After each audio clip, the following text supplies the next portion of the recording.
I'm Jessica, 28 years old. I started dating my husband through a friend's introduction, and we got married a year later. At first, I thought he was just an ordinary guy, neither particularly good nor bad.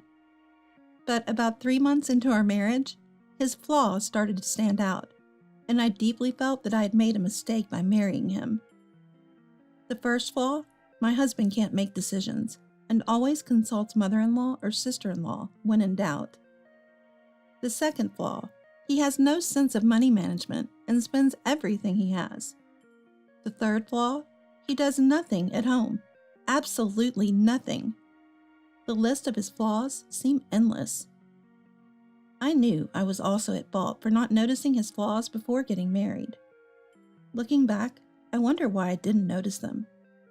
I probably didn't want to miss out on getting married, so I must have unconsciously turned a blind eye to his faults. There was one more crucial thing among his flaws that I shouldn't forget. It was the presence of his sister, Donna, who was extremely stingy with money, a real penny pincher. Donna, still single, lives with mother-in-law. Our house is about a 3-minute walk from my husband's family home, and Donna would frequently come over for no reason, lounge on our couch watching TV, and make endless demands like wanting coffee or pizza. I found it annoying, as I couldn't clean the room, and responding to her demands was bothersome, but I couldn't ask her to leave or not to come so often. Sometimes when Donna came to my house, I had to go shopping. Then she would always come with me. Once in the grocery store, she'd use her own cart to shop extensively, and at the checkout she'd smile and say to me, "Sorry, Jessica, I don't have enough money on me right now. Can you pay for me? I'll bring the money tomorrow, promise." We had shopped together many times, but Donna never had money and never brought it the next day as she promised. One day, I said to Donna, "Donna, I don't want to say this, but please pay for your own shopping." Donna replied with an embarrassed smile, "Oops, sorry, I forgot my wallet again today. I'll definitely pay you back tomorrow, please." Of course, Donna never paid me back the next day either. I consulted my husband. "I'd like you to casually mention this to Donna. Don't make a big deal of her grocery money. Donna is single and lonely. Just let it slide." "It's not about a small amount. She always shops in huge quantities, and it's every week." "So, don't make a deal out of paying for groceries. Besides, we'll keep using your money from now on. Got it?" I felt a sense of helplessness at my husband's words and never brought up the subject of paying for sister-in-law's expenses again. One morning, sister-in-law came to my house with a big smile, but I had a bad feeling. Sure enough, sister-in-law started saying something outrageous. "Last week, I had a dinner party with some friends after a long time, and we've decided to go on a trip next month. So, Jessica, are you coming with us?" Sister-in-law said this knowing full well that there was no way I would go. "I'll pass, as I don't know anyone else." As if she'd been waiting for that response, sister-in-law eagerly said, "Oh, that's a shame. Well then, Jessica, can you cover the trip costs? It's just for one person since you're not going, so it's not a big amount." I was so stunned that I couldn't speak. Why should I have to pay for sister-in-law's trip? Seeing that I wasn't saying anything, sister-in-law said, "What's the matter, Jessica? Do you want to go after all? If you do want to come, I'm afraid you'll have to pay for 3 people. "Why would it be for 3 people? "Jessica, because you can afford it." Hearing those words, I was even more dumbfounded and started feeling sick. "Donna, I'm not feeling well today, so I'm going to rest." "Oh dear, take it easy, but don't forget about the payment." About that." I wanted to say that I couldn't do it, but before I could finish, sister-in-law had left. That night when my husband came home from work, I told him about sister-in-law's outrageous request, and he laughed and said, "Ha ha ha, Donna sure knows how to make bold requests." "Can you turn her down for me, Sheldon?" The moment I said that, my husband glared at me and said, "You're the one who got the request from Donna, so you deal with it." "She won't listen to anything I say. That's why I'm asking you, Sheldon." "Stop it. Don't bring me these annoying issues. Just pay it without complaining. I felt ashamed for having consulted my husband. In the end, I agreed to only cover the cost for sister-in-law's portion of the trip. Why only for one person? I said for 3 people. I will pay for your part, but there's no need for me to pay for strangers. Upon hearing that, sister-in-law clearly looked displeased and said to me, I'll let it go this time, but you won't do this again, right? I didn't answer sister-in-law's question. Jessica, why are you ignoring me and not responding? That attitude isn't good. Reflect on it. Sister-in-law left after telling me this in a clearly angry tone. The following month, after sister-in-law's trip was over, my husband and I were invited to his parents' house, so we decided to visit on Sunday before noon. When we arrived, sister-in-law was already waiting for us at the dining table. Sheldon, Jessica, welcome. I've prepared Sheldon's favorite. Sheldon, I bought you a souvenir. Thanks, Donna. I wonder what you got me. You'll see when you open it. I can't wait. This is for you, Jessica. Sister-in-law handed me a piece of paper. The piece of paper was a bill stating, karaoke set repair cost $1,000. What is this? On the night of the trip, I got drunk and accidentally broke the karaoke set. I understand that, but why do I have to pay for the repairs? Jessica, you didn't go on the trip, so you didn't spend any money, right? So think of it as if you joined us, and please cover the repair costs. Jessica, please do this favor for me. Yeah, it would be good for you to pay it. I wanted to run away from there. This was an absurd and unreasonable demand. I can't accept this. I don't want to pay this kind of money. Huh? I figured you'd say something like that, Jessica. Jessica, when will you learn the rules of my house? I don't know any such rule. I was crying as I said this. I ran out of my husband's family home, returned to my own house alone, and cried in bed for a long time. My husband didn't come home that day, so it seemed he stayed at his family's house. The word divorce crossed my mind. The next morning, my husband went to work from his family's house and came back home late at night. You'll always be a child. My husband said this to me without even looking at my face. What part of me is a child? Obviously, all of you. You married me, don't forget that. After saying that, he quickly went to take a bath and then went to sleep. I had begun to think that someday I wanted to get back at my husband, mother-in-law, and sister-in-law.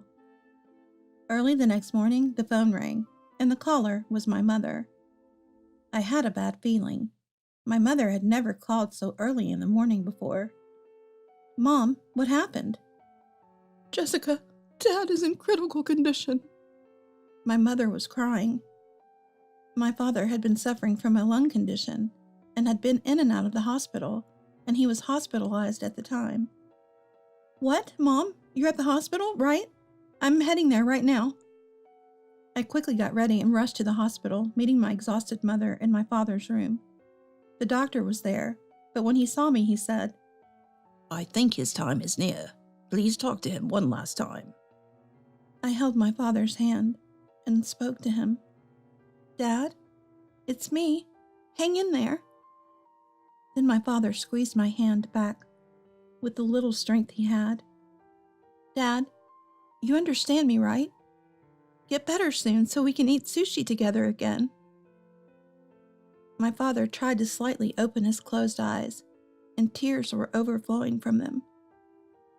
My mother also held my father's hand and said through her tears, Hang in there.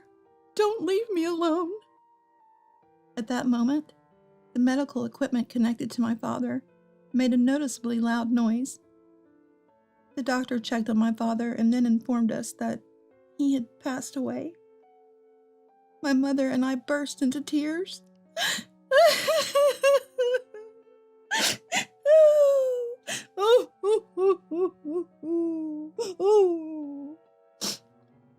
The doctors and nurses left the room, leaving us alone.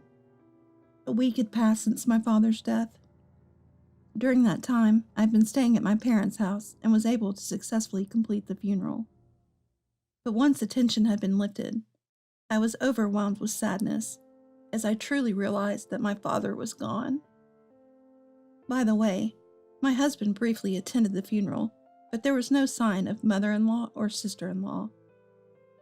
I had really wanted to stay here longer, but I decided to return to my husband's home the next day. That night, my mom spoke to me. "Jessica, there's a letter for you from Dad." I took the letter from my mom. It asked me to take good care of my mother and mentioned that the land my father owned would be transferred to my name. "Dad wanted to give that land to you, Jessica. I had no idea. He wanted to make sure you'd be okay if anything happened." Hearing those words, sadness welled up inside me again, and I buried my face in my mom's chest, crying. Mom held me without saying a word. The next day I went home, but my husband didn't say anything when he saw my face. My mother-in-law and sister-in-law spoke when they saw me. "Oh, it's been a while. Did you go on a trip or something?" "No, Mom. She was just taking a break at her parents' house. Right, Jessica?" Both of them, of course, knew about my father's passing. Despite this, their words had no trace of kindness. I didn't respond, realizing how futile it would be to argue. About a month had passed since my father's death. I had some errands at my parents' house and was driving there. On the way, I passed the land from my father and noticed a sign had been put up. I couldn't read the sign while driving, so I stopped the car to take a look. I was shocked when I saw what it said. It was a sign seeking tenants for a parking lot, and what's more, the contact information listed was my sister-in-law's name and phone number. I stared at the sign for a while, then snapped back to reality and took a picture with my phone. Then I called my mom. "Mom, have you heard anything from Sheldon's sister about the land Dad gave me?" "Sister? You mean Donna?" "No, I haven't heard anything. What's going on?" "I'm in front of the land right now, and it's been turned into a parking lot with Donna as the contact." "What? That's outrageous." "I wouldn't put it past her. I was planning to go to your house, Mom, but I'll cancel that. I'll go talk to Donna now." "Dad must be furious up in heaven." "It's okay. It's my land." I turned the car around and headed to my husband's family home. Sister-in-law and mother-in-law were having coffee when I arrived. "Stephanie and Donna, I'm sorry to interrupt your coffee, but I have something to ask." "Oh, what is it? Can't it wait?" "I have something I need to ask Donna right now." "What is it?" "It's about the land I inherited from my father." With that, sister-in-law laughed. "Oh, that? It was a waste to leave it unused, so I turned it into a parking lot." "Why would you do something like that without telling me?" "You were neglecting that land. Is there something wrong with using it effectively?" "I understand wanting to use it effectively, but it's strange not to tell me anything. It's my land, so shouldn't you have spoken to me first?" Then mother-in-law interjected. "What are you to this house?" "I'm Sheldon's wife, so I'm your daughter-in-law." "That's right." I felt frustrated with mother-in-law's tone. "So what?" Then mother-in-law chimed in with an excited tone. "Daughter-in-law's land is our family's land. If you interfere, we'll sue." I lost my cool at that remark and responded, "Don't talk nonsense. If you want to sue, go ahead." "Well, I'm shocked. Such a terrible way to speak. Your parents must have raised you poorly." "Just remember, I won't care if you regret this later." I said that to my mother-in-law and left my husband's family home to return to my own house. That night, when my husband came home from work, he said to me with a flushed face, "Hey, it seems like you said something awful to Mom. She's angry." My husband already knew about the argument I had with mother-in-law and the others today. Mother-in-law must have called him and exaggerated the story. "It's Donna who's awful. She turned my land into a parking lot without asking me." "So what? Did it harm you in any way?" No, but it's wrong not to tell me about it. I don't think it's wrong.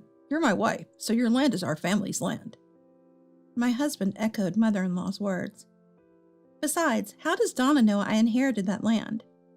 I told her. Why did you know? I saw the inheritance documents on your desk, and I mentioned the land. So you looked at my documents without permission? We're married, aren't we?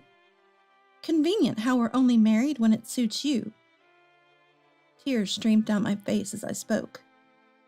Enough. If you don't like my family so much, leave, right now. Fine, I'll leave. I retorted to my husband's words and left the house. But I didn't regret it at all and felt relieved once I left. I went back to my parents' house and my mom said, I knew you'd come back. I had a feeling this would happen after your call this morning. It's too much, isn't it? Stephanie's saying, daughter-in-law's land is our family's land. We'll sue if you interfere. Sue for what, I wonder? You haven't done anything wrong. I'm so frustrated. What should I do? My mom thought for a moment and then said, If they're talking about suing, you should sue too. I'll contact Dad's lawyer friend for you. A few days later, my mom and I met with a lawyer named Kevin, who was a friend of my father's, and I told him about how sister-in-law had turned my land into a parking lot without permission. The lawyer laughed and said, Haha, it's your land, so there's no problem. I'll talk to them first, and if they don't understand, we'll formally sue. The following week, the lawyer and I visited my husband's family home after giving them a heads up. My husband, mother-in-law, and sister-in-law were all there waiting. The lawyer explained to the three of them that sister-in-law's actions were extremely malicious, incorporating legal interpretations. However, sister-in-law seemed unconvinced and shouted, It's daughter-in-law's land. Isn't daughter-in-law's land our family land? Legally, there's no such interpretation.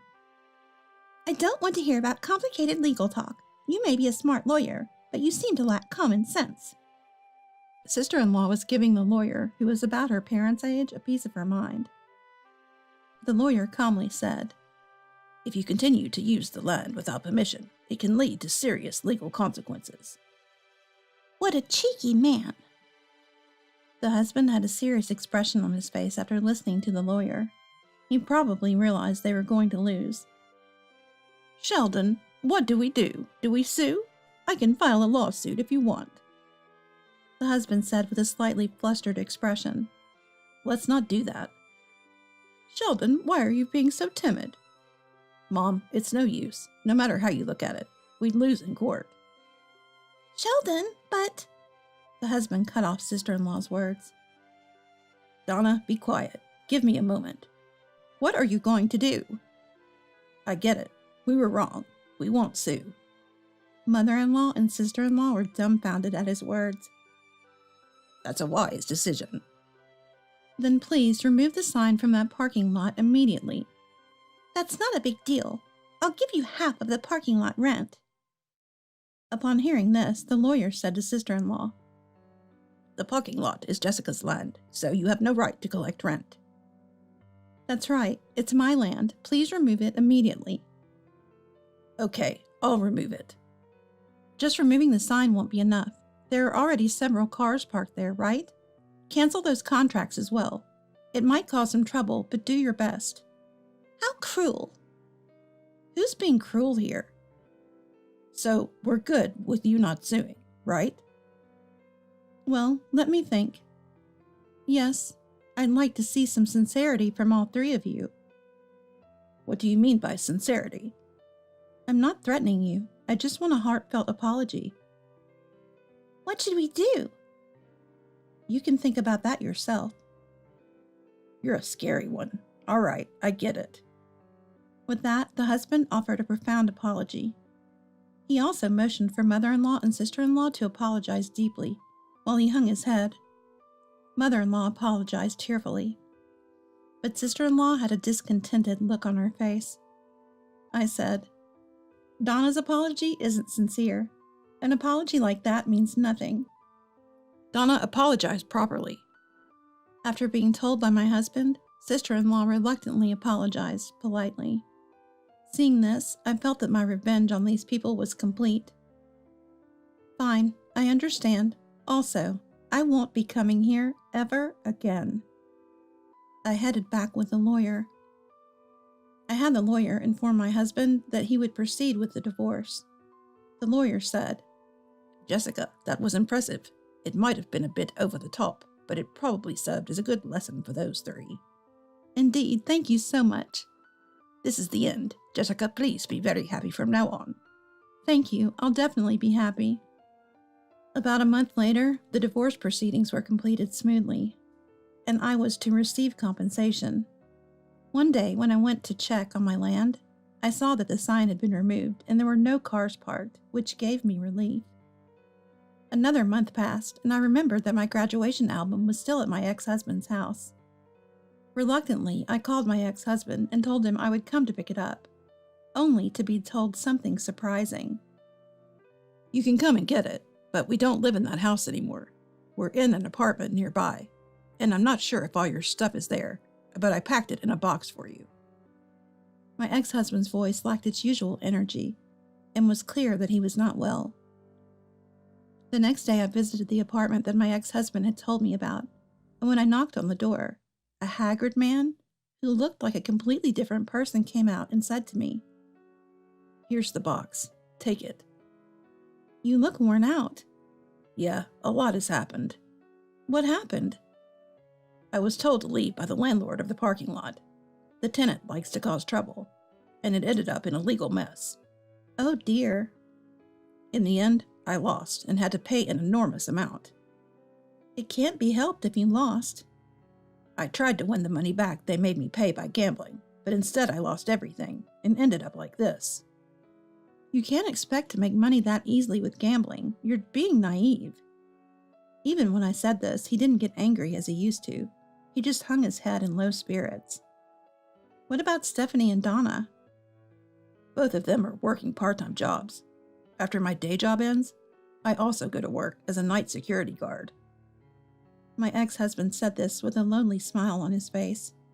Inwardly, I thought that they had received their just desserts. My family and I, we are really close-knit. So much so that we try to go on vacation together at least 2 to 3 times a year. And if someone is unable to join us, we make sure to bring them back a souvenir. My name's Jenny. I'm 27, and I live with my family. My dad is usually away due to his busy work schedule. My sister is married and has moved out, so it's usually just my mom and grandfather at home. Lately, though, there's something off about my sister. Even when she visits, she often seems down. What's wrong, sis? You seem off these days. Huh? No, I'm alright. Really? I haven't seen you smile in a while. Is there something going on with your in-laws? No, nothing's wrong. Stop saying weird things. My sister seemed overly defensive and ended up losing her temper. She left for her in-laws' place that day, but she seemed reluctant. After a few days passed, my sister was back. This time she looked really scared. What's wrong, sis? Why do you look so terrified? I'm not terrified. But you're trembling. What happened? Oh, no, nothing. It's just a bit cold. I was quite concerned seeing my sister in this unusual state. Shortly after, someone came to our house. It was Sean, my sister's husband. So you were here, huh? We were worried. Oh, Sean. Sorry for the inconvenience. She got a bit homesick, it seems. Let's go home, Rachel. Oh, okay. And she left with Sean. There was an air of desperation about her. Mom, don't you think there's something off about Sis? You thought so too? She looked really scared when she saw Sean. I thought the same. I was worried. Do you think she's being mistreated at her in-laws' place? With that thought, one day, I decided to visit her in-laws' place. Layla, my sister's mother-in-law, greeted me. Oh my, it's been a while, Jenny. What brings you here? Well, my sister has been acting strange, so I was wondering if everything was all right here. Everything's fine here. There's nothing unusual. Really? If you say so. We were chatting at the entrance when I heard a loud noise from the living room. What's happening? What's that noise? I don't know. Anyway, I'm busy today. You should head back. Wait a minute. Why won't you let me in? You're already in the doorway, aren't you? That's not what I meant. Layla flatly refused to let me inside the house. Eventually, I was turned away and couldn't check on my sister. However, a few days later, a shocking incident occurred. My sister returned home crying. Oh, what's wrong, sis? Are you okay? What happened? All she did was cry. She couldn't tell me what had happened. Upon closer inspection, I noticed several bruises on her body. It seemed like she'd been harmed by Layla and Sean. This is awful. How could they do something like this? I held my sister tightly as we cried together, but it seemed she had something even more troubling on her mind than her own well-being. The baby! Our baby! My sister already has a child, but the little one is still an infant, unable to do anything by himself. She had come here, but there was no sign of the baby with her.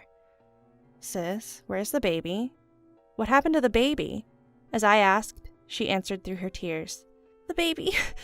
They hurt our baby. What do you mean they hurt? What did they do? I've been enduring this for so long. Sean's abuse, my mother-in-law's unreasonable harassment, but when I finally fought back, they threatened the baby.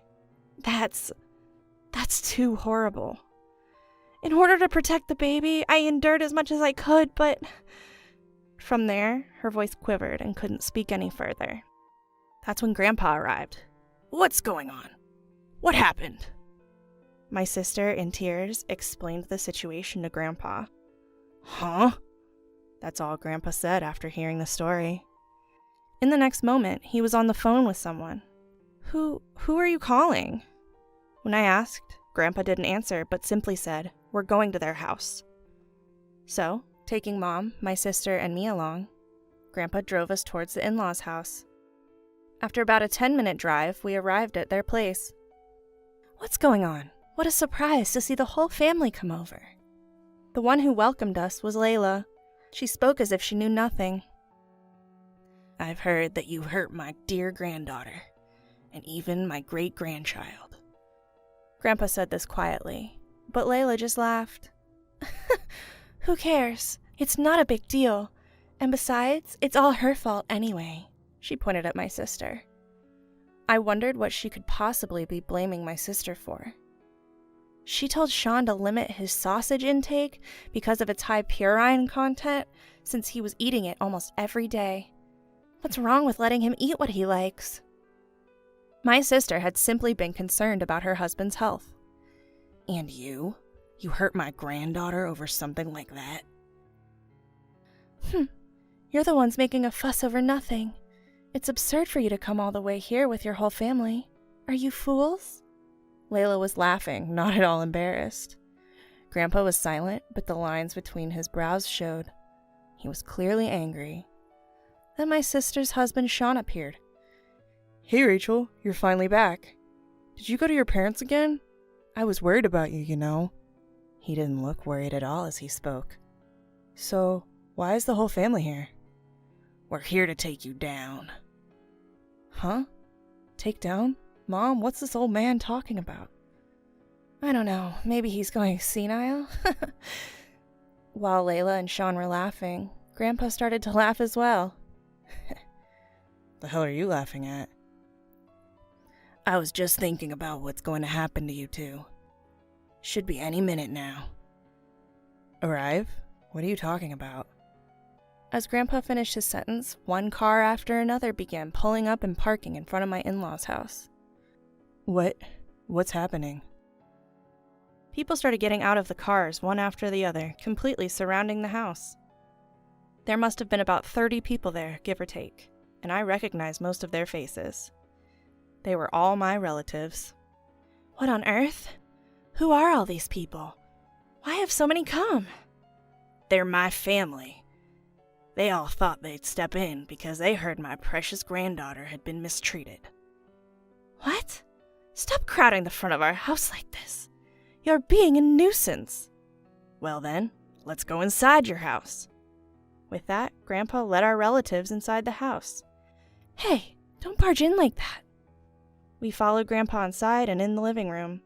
There was my sister's baby, crying. Oh no, his face is all swollen. My sister quickly picked up the baby. Could it be they've been hurting the baby ever since my sister left? That would be a major problem. Did you really hurt such a small child? That's not it. This was an unavoidable situation. We didn't want to do this. According to Layla, the baby wouldn't stop crying, so they had no choice but to hit him. Normally, you don't hit a child just because they won't stop crying. Layla and Sean are not right in the head. I can't forgive this. How dare you do this to my family? Some of our relatives are police officers, so it's possible to take you in on assault charges. Grandpa was saying this in anger. Wait, you have police officers?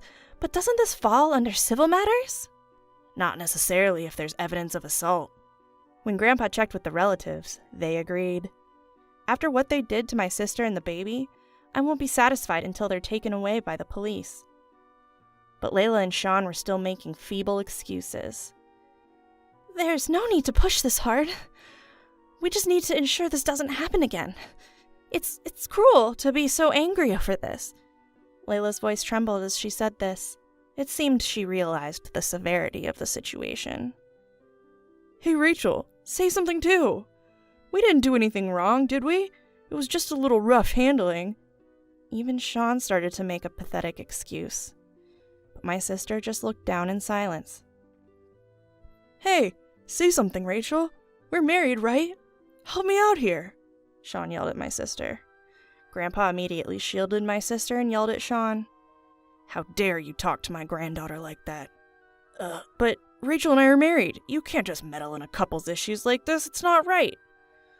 Sean tried to argue back, but Grandpa didn't flinch. He just kept confronting Sean. Enough is enough. By your logic, no matter how much you hurt Rachel, we can't intervene because we're not blood related. As family, how can we possibly stand by? Grandpa's rage was unyielding, and Sean was so scared that he started to cry. Wait just a minute. You're the ones who barged into our house. Isn't that trespassing? If I call the police, aren't you the ones who would get arrested? We're willing to face any punishment for that. But you should be aware that you're doing something far worse than us trespassing, right? You need to face that first. Wait, what are you saying? Tears began to stream down Layla's face. Suddenly, Layla stormed into the crowd of relatives. Hey, what do you think you're doing? As Grandpa tried to stop her, Layla had already lunged at my sister. What were you thinking calling all these people over? You're causing us problems. Go home, now. Layla was shaking my sister by her shoulders. Fix this. Fix this right now. Stop it. Let go. Grandpa forcefully pulled Layla away. Wow, throwing a fragile woman like that. How cruel. Could this be considered assault? Layla tried to provoke him, but Grandpa was not swayed. Don't think that'll work. Instead, the problem is you attacking Rachel just now. But it's not my fault. We were living peacefully and then this happens because of her. You might have been living in peace, but Rachel wasn't. It seems you've been quite cruel to her. Even to your own great-grandchild. How can you be so shameless? I'm not being shameless. I'm just stating the facts. Right? Rachel, say something. You've been silent this whole time. It's your fault all of this is happening. Layla continued to yell at my sister. Then, my sister, who had been silent with her head down, finally spoke up. Mother-in-law, I don't want to live in this house anymore. What are you talking about? You and Sean have always treated me terribly. I never thought my marriage would be like this. I want a divorce. A divorce? What are you saying all of a sudden, Rachel? My sister must have been holding back for a long time. To protect her child, she sacrificed herself. But with the support of Grandpa and Mom, she seemed to find her courage. She declared her intention to divorce Sean with a steely gaze. Don't joke around. I'll never agree to a divorce. You're going to live as my servant forever. No way. I'm not your tool. I won't let you control me. You're definitely my granddaughter. When you decide to act, you really act. Grandpa was impressed by my sister's strong stance. This isn't the time for this conversation. I won't allow a divorce with Sean. I need a servant too. If you're saying you'll divorce, you need to pay Sean compensation. Why would there be any need for compensation? Of course. You've been a pain in the neck for Sean all this while. You owe us a few $1 million in damages. Hold on, that's out of line. Grandpa quickly stepped back into the conversation. It's rather you who've been the bother, isn't it? You've treated Rachel and my great-granddaughter horribly. You should be the ones paying damages in the divorce. What? There's no way we're paying that. Besides, we don't have that kind of money. I won't accept any excuses. You'll pay, even in installments. We have lawyers in the family, so don't think you can just run away. What? You even have lawyers? Mom, what are we gonna do in this situation? Should we apologize? Fool! What are you talking about? We don't even know if an apology will be accepted. But if the company finds out we're getting divorced, it will become awkward at work. Work? Grandpa seemed to remember something when he heard that. Come to think of it, I felt like I'd heard of Rachel's husband's company somewhere. I remember now. You work for the company run by my relatives. What? You have relatives there too? There are plenty of punishments waiting for you. But your trespassing isn't the worst of your crimes, is it? We'll need to address that first. Fired? Not just divorced, but fired? Don't joke around. I absolutely won't allow that. Do you think saying you don't want to will get you off the hook? Reflect on what you've done. Mom, do something. I'm going to get fired. You people. This is just outrageous. It's unfair. Piling up on us like this. Who was the one doing outrageous things first? All I've been doing is protecting my adorable granddaughter. Grandpa's eyes were stern as he glared at Layla and Sean. They were so frightened they couldn't even retort. Let's end this conversation here. Rachel, you can rest easy. Our relatives will handle the rest. Thank you, Grandpa. As Grandpa began to leave the in-laws' home with my sister, Layla and Sean started to cry out in despair. Wait! We're the ones who were wrong. Please, don't go through the divorce. I'm begging you. Sean was shouting desperately, but my sister didn't look back. She got into Grandpa's car and they drove away. You should give up. Everything that's happened is your own doing. Why? Why did this have to happen? It's all Mom's fault. What? I'm not the one at fault here. You are. What did you just say? Sean and Layla kept arguing until they were out of sight. We went home after that, leaving the legal matters to our family lawyer, the police, and our company's owner. In the end, my sister was able to divorce Sean and even managed to get a settlement. Furthermore, Sean was fired from his job and it seemed hard for him to find a new one. My sister was finally free and she couldn't help but cry tears of joy. A while later, we noticed Sean begin to loiter around our house. It seemed like he wanted to reconcile with my sister, but she had no intention of that happening. The moment Grandpa saw Sean, he was furious. He immediately called our family member, who was a police officer, and had Sean arrested for stalking. After that, a restraining order was placed on Sean, and he no longer came around our house. Finally, peace had come to our home. My sister said she plans to raise her baby with the support of our family for a while.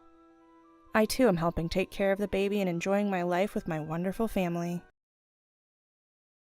One day, I came home to find my room completely empty. What the heck is going on? Behind me, I heard a triumphant voice from my sister-in-law. Childless, unproductive old woman like you can do nothing but stand in my way. Get out. Sister-in-law was trying to move me out and take over my parents' house. I was single. That is ridiculous. I'll thoroughly investigate your wicked scheme. My name is Catherine. I'm a single 40-year-old office worker. It's not that I've never met someone good, but for various reasons, I ended up never getting married. Sometimes I feel lonely, but, well, that's life. I've reached the age where I can accept that marriage isn't everything. Being single is indeed carefree. Plus, there's a matter of taking care of my parents. I have one older brother, but he lives far away from our parents' home. My brother left our hometown to pursue his career, and since our father passed away 3 years ago, my mother had to live by herself. Living not too far from my parents' home, I became concerned about my elderly mother and decided to take the plunge and live with her. Now it's just the two of us, 2 women, enjoying our peaceful days. However, my mother, whose mind is still sharp, broke her leg a year ago and has become disabled. She has difficulty walking with a cane, and she mostly moves around by car or wheelchair. She's somewhat disabled in the house as well, and has become in need of care. Because I am single and able to live with her, she has been taken care of. If I were married and living elsewhere or living far away, it would have been quite difficult, so I guess it's been all right that I'm still single. Yeah. That said, while I'm content with my life, there's someone who's not happy about it. My sister-in-law. My brother married a woman who is much younger than him. So even though she is a sister-in-law, she is younger than me in her early 30s. A young sister-in-law. My brother's family lives far away, but they come home for the holidays like Christmas and summer vacation. However, for some reason, every time they visit, the sister-in-law is harsh towards me. This past Christmas, when my brother's family came to visit us, the sister-in-law came over and whispered in my ear, "Catherine, still mooching off your parents, I see." What? No, I'm not exactly mooching off them. Living at your parents' home at 40 years old and being single, if that's not a parasite, I don't know what is. Is that so? Yes, I'm raising 3 children, you know. Do you get what I mean? What do you mean? The population of our state is decreasing, isn't it? Our family is contributing to the population increase. Singles like you are truly harmful. Harmful?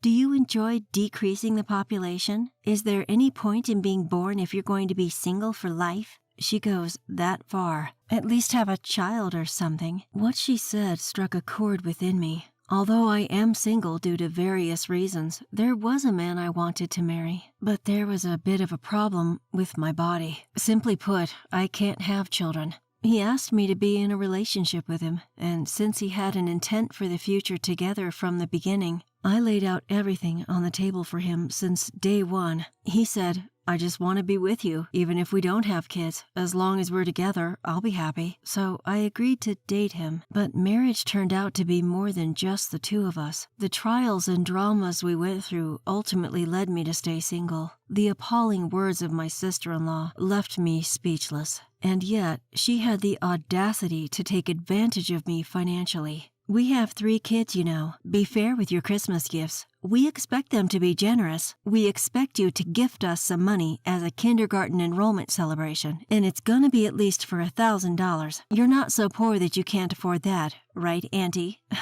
Don't you want to provide a proper education for the kids?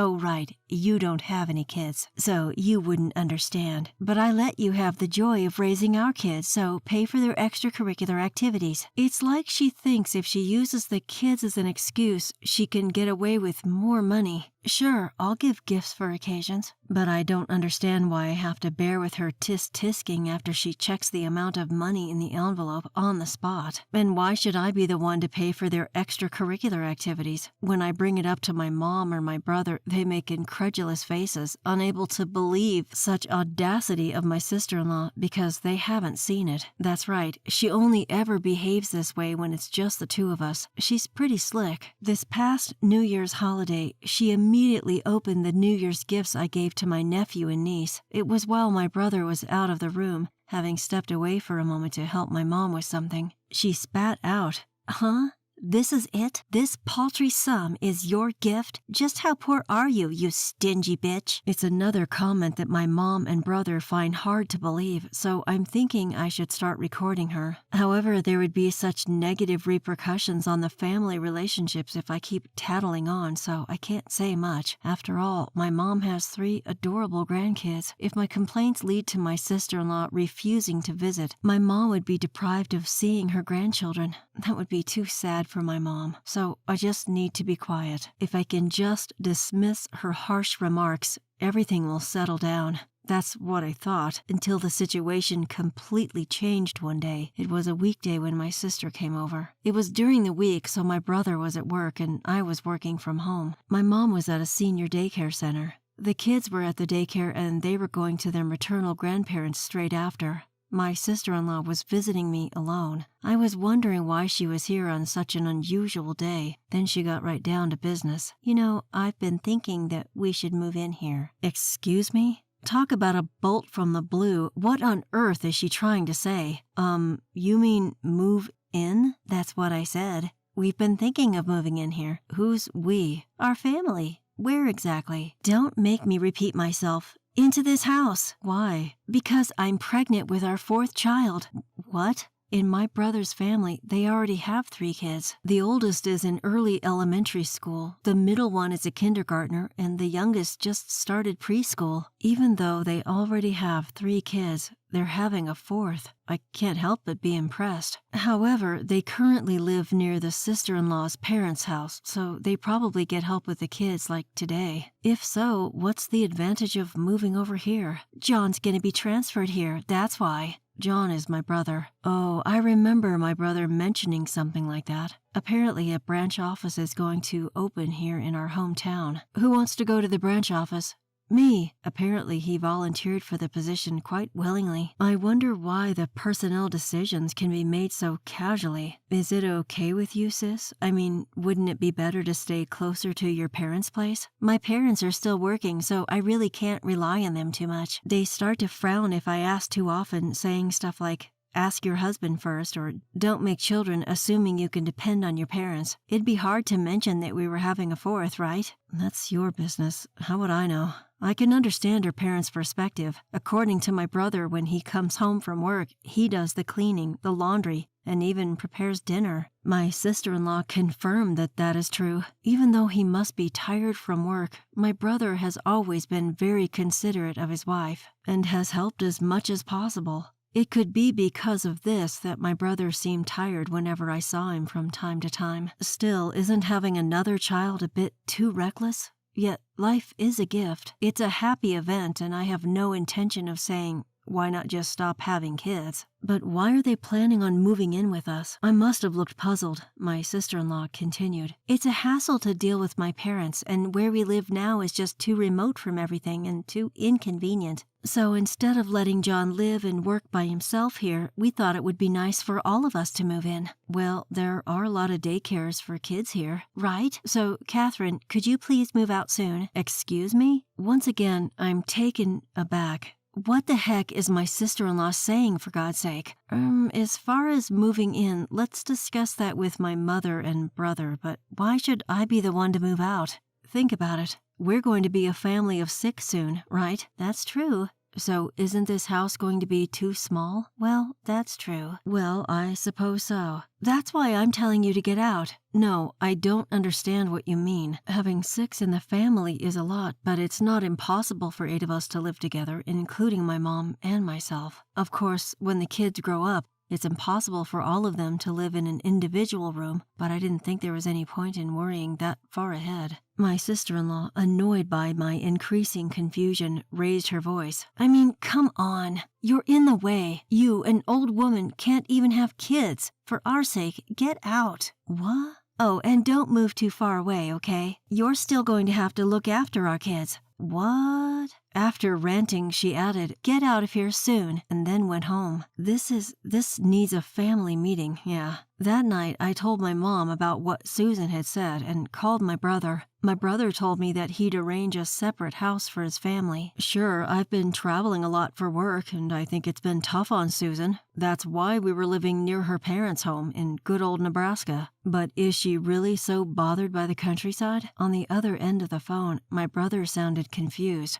There was still something that was perplexing, but her idea of moving into our home was temporarily dropped. Well, that was supposed to be the case. One day, after a stretch of working from home, I went into the office for the first time in a while. My mom was away from home, staying overnight at the daycare. Exhausted from work, I came home to get stunned. What? My room? Everything's gone. Believe it or not, my room was empty. All of my belongings were gone. What is this? What's going on? This was undeniably my own home, yet my room was missing. To be precise, my stuff was missing. Where are all my favorite things? I threw them away. All of them. I was screaming in shock when a sudden voice came from behind me, making my heart skip a beat. When I turned around, there was Susan. Susan, what are you doing here so late? Shut up, you'll wake the kids. What? The 3 kids are here? Until the beds arrive tomorrow, they're sleeping on the living room couch. I rushed into the living room where my nephews and niece were sound asleep. What's going on? Looking at me, completely stunned and at a loss for words, Susan laughed and said, "You wouldn't leave the house, so I had to resort to drastic measures. I'm not leaving. I've already talked to my brother about this. Do you think you can just do whatever you want? Don't you have any idea how many people you're inconveniencing?" Who's the one doing whatever they want here? I'm the one inconvenienced. I really wanted to get those words out of my mouth, but I held my tongue because the kids were asleep. My sister-in-law, Susan, ignores my considerations and loudly declares, "Who cares what your mother or brother says? If you move out and our family moves in, those 2 wouldn't oppose this idea for sure." What happened to my stuff? I had a junk removal service take it all away. No way. Did she really throw out all of my precious things, including my photo albums? This is unbelievable. Come on, if you understand, then get out. Wait, no arguing. I tried to resist, but she's younger and stronger than me. Overpowered, I was thrown out of the house, right there. It was at night, and making a fuss wouldn't do me any good. She ignored the doorbells and the phone calls as well. With no other choice, I spent the night at a no-frills hotel. The next day, I took a day off from work and rushed home. As I was about to unlock the door and enter the house, Susan came out faster. "Oh, Susan, I tried to contact my brother but couldn't reach him. Let's talk anyway. My husband is on a long business trip abroad. The time difference makes it hard to get in touch with him, you know. I was about to leave, so make sure you look after my kids."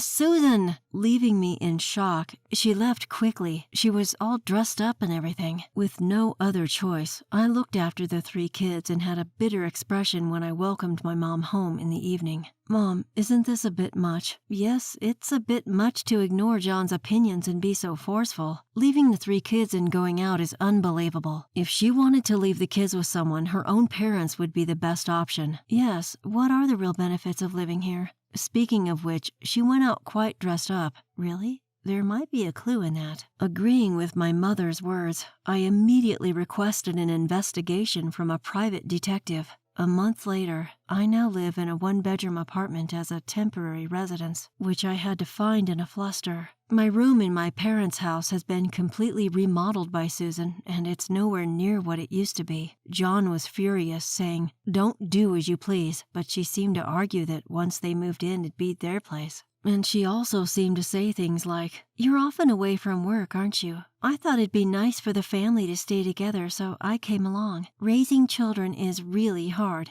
It's just natural to live together with your family and get help from them." When he mentioned that my mother was in need of care, she responded, "Catherine is there, isn't she? She's just at home all the time. She must have a lot of free time." I'm not sitting around. I'm actually working from home. But Susan seems adamant about not letting me back into the house. Don't you dare think you can get away with this bullshit forever. We're gonna have a talk. With that assertive statement from my brother, a family meeting was held today. "Why so sudden? I'm pregnant. Let's wrap this up quickly, okay?" Susan grumbled as she rubbed her still not visibly pregnant belly. Ignoring her, my brother, Mom, Susan, and I, 4 adults, huddled together in the living room. By the way, we've left the kids at a weekend daycare. First off, Susan, please apologize for disposing of my belongings without my permission. At my words, Susan scoffed and said, "It's your own fault for not moving out sooner," without an ounce of hesitation. "People like you who can't even have kids should just live in a run-down apartment." Yes, it's true that I can't have kids, but I was living together for Mom's sake. "But your mother-in-law would be happier living with her grandkids than with you," Susan said, looking at my mom.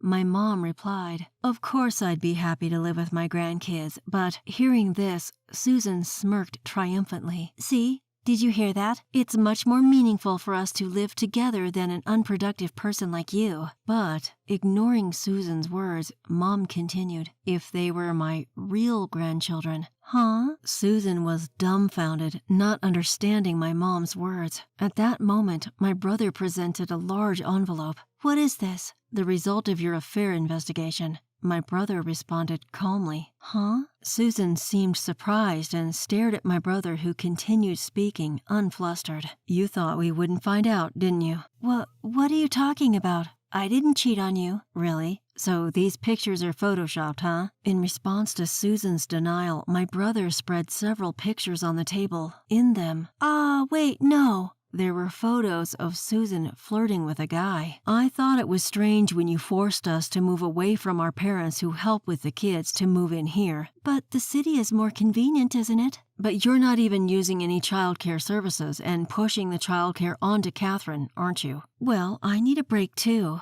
Then why not use the childcare service like today? It's a waste of money. Do you think I haven't given you enough money? I'm saving up for our future. What does that mean when our bank account is down to zero? Saying this, John spread the bank book. Indeed, it was completely zero. What? Hey, why are you just looking through that like it's nothing? It's our family money. Of course I have the right to check. So where's the savings for our future? Well, in a different account. Oh, really? Let's see that bank book then. I don't have it right now. Where is it? Well, As I watched her continue lying, Susan finally stumbled on her words. Although it wasn't particularly hot, sweat trickled down her forehead. Maybe in the attic? At that moment, John smacked the table hard. Enough with the lies. Can you still make excuses in front of this picture? Oh, sorry. It was just a momentary lapse of judgment. You've been having an affair with this man for a while. Ever since we got married, right? The guy told me. What? No, why did you talk to him? He's got a family too. He told me everything under the condition that I wouldn't tell his wife. What? He betrayed me. The one who betrayed us is you. Susan seemed flustered in front of John's angry face, but eventually she seemed to regain her composure and the sweat had stopped. Then she said, Well, I do regret the affair. I won't do it again. Of course not. But I think it's better not to divorce. It's better for the kids to be with their mother, and more importantly, I'm carrying a new life in my womb. You don't want to be apart from the child, do you? Looking at me, Susan continued. You can't expect grandchildren from a childless daughter, and if I take the kids and leave after the divorce, you'll never see your grandkids again. Is that what you want, mother-in-law? Then she turned towards my mother. Seeing our silence, Susan laughed triumphantly. See? Isn't a barren old woman just a nuisance? It's natural that she should leave. Susan stomped around, huffing and puffing. But then, something unexpected happened. Mother quietly said, Well, you who are totally unproductive to me should also leave with your child. Huh? As she started to smile, puzzled by what she heard, John presented a document to her. What's this? Huh? DNA test results? Negative? What is this? It's the result of a DNA test between me and the kids. When did you? That ain't none of your business. Anyway, the results are as they are, all three. They aren't my kids. And here are the results with your affair partner. Confirmation, meaning they are indeed your kids. What? Huh?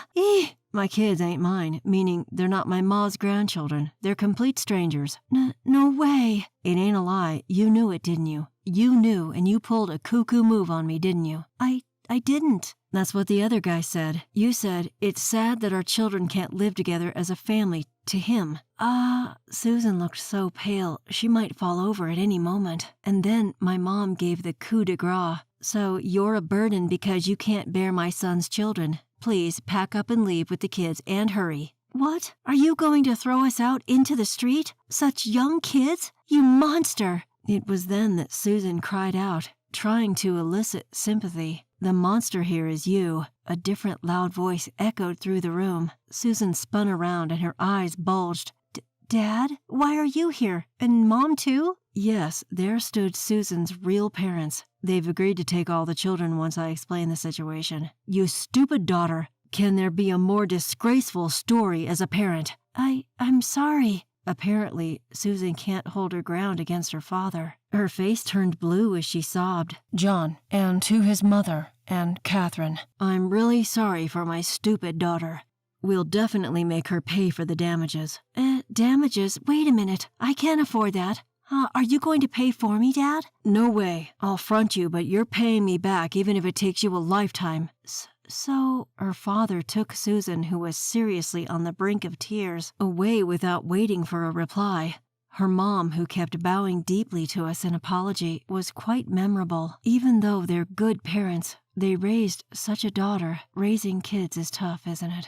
I found myself musing about this in a rather carefree way. Then afterward, my brother John ended up getting a divorce without a hitch. The money for the alimony and what she had splurged on her infidelity was apparently paid off all at once by her parents. The kids were taken back to their grandparents' home. They had often been left there before, so it seems they're growing up just fine without any confusion. The kids didn't do anything wrong. John, who had always thought they were his real children, said this with a touch of sadness.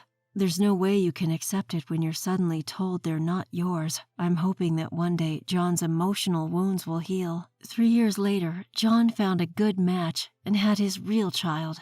But that's another story. As for my brother's ex-wife, Susan, she gave birth to her 4th child, and sure enough, when she tested it for peace of mind, it wasn't John's child.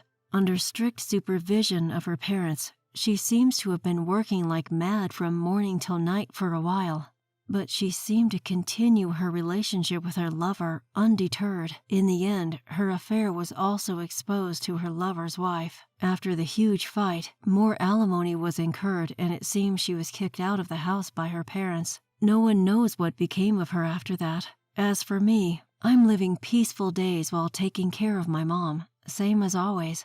In fact, the personal items she disposed of were all retrieved on the same day by contacting the waste disposal company. On such a peaceful day, a familiar face appeared before me. It's been a while. The person smiling before me was the guy I once thought of marrying. I couldn't forget about you, and I have been single all this time. Even my parents finally gave in. They have a rather selfish reason. My brother got married and had a child. They told me I could do as I please about marriage. Caught off guard, he presented me with a ring. It may be too late, but I can't think of anyone but you. I want to help you take care of your mother, so could you please marry me? Unable to hold back, my face crumpled in tears. Without hesitation, I jumped into his arms, where he held me with a gentle smile. Celebrating my 3rd wedding anniversary, but this year David is not by my side. Why? Because he's been on a solo work assignment for the past 6 months.